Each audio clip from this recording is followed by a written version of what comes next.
My mother was a woman, a very strong woman. She worked very hard. She was one of 9 children. She was the oldest. And she pretty much raised all her siblings. She came out of World War II. She had told many stories about when the Germans were in Naples, where her life was almost put out, and God just was there for her. Thank God, otherwise I wouldn't be here. But anyway, I want to dedicate this to my mother. I don't think people should be forgotten. And I think this is a wonderful way of remembering somebody. And as you know, the internet's forever. And people might be gone, but their story goes on. And that's my intention by producing this film of my mother at this place that is very peaceful. Nature, the only thing you hear is the water running. My mother was married to my father, and my father didn't deserve a person like my mother. She fought her entire life to keep her family together, to provide for her children, and to be faithful to my father. I don't like my father to my mother. My father mistreated my mother. No, he didn't abuse her physically, but mentally he did. He would cheat on my mother every opportunity he got. Well, he figured it was a man's world and he wasn't doing anything wrong. I guess, that's the old mentality, but it's not excusable. Anyway, my mother sacrificed her entire life to keep her children together, to keep a family together, to have the children grow up with a mother and a father. But by doing that, she suffered. Suffered? Why? Because the man was always cheating on her every opportunity he got. Now, she gave everything she had to her children. Homes. She worked hard. She even took care of a nephew of mine that fell in the pool when he was 3 years old. Unfortunately, he became brain damage, but my mother was there for that child every single day until she died. Over 30 years. She literally consumed her body. Literally. I mean, she went for 2 knee operations. She went for a shoulder operation, which that's what killed her at the end. But what I want her to be remembered by is the fact that she didn't care about money. She just wanted her kids to be happy. She wanted the family to be together, always. So she gave everything she had to keep her family together. I would have coffee with her every single morning. Every single morning I would have coffee with her. And she would tell me everything that was wrong in her life. Very unhappy with her children, especially with the oldest. When my father died, we weren't prepared. Well, I shouldn't say that. We knew my father was going to die because he had cancer. But the 6 months that he was sick with cancer, we never thought about anything else but to try to help my father to overcome this cancer problem. But we didn't know it. My brother, my older brother, was preparing himself to take over.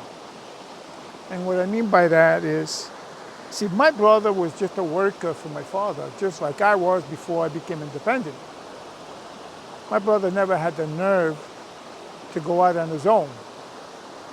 He just he wasn't that kind of guy.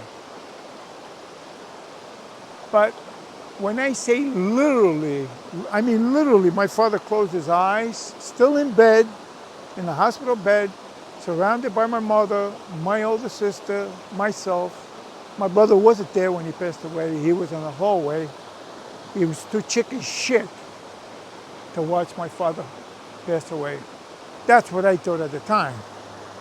But that wasn't the reason. The reason was he already had a big guilty conscience that he was going to go and tell me right after my father died that he was my father's partner. In being my father's partner, he kind of took over everything.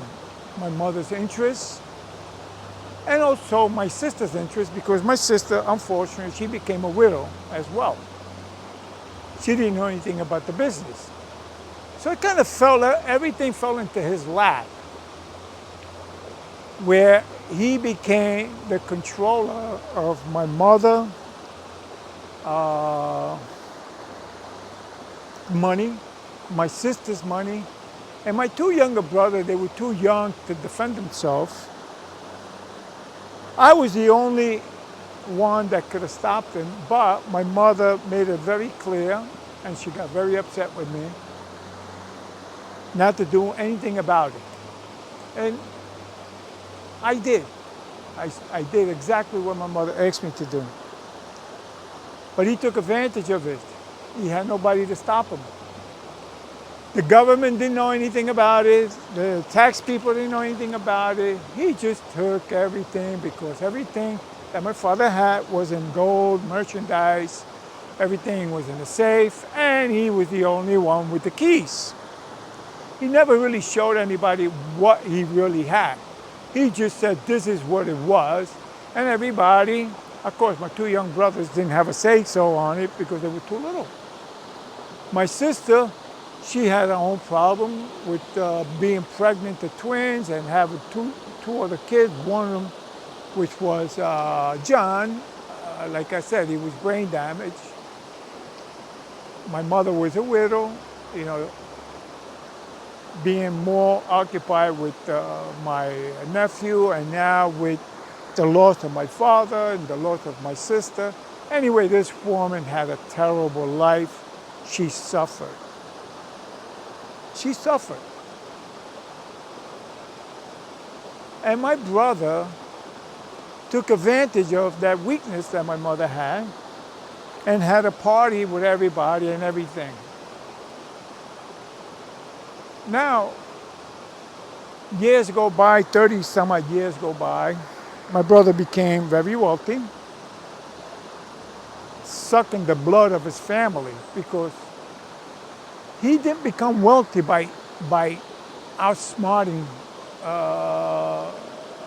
strangers in business. No, he took everything from his family, especially me. I helped him a lot, and at the end, he didn't recognize it.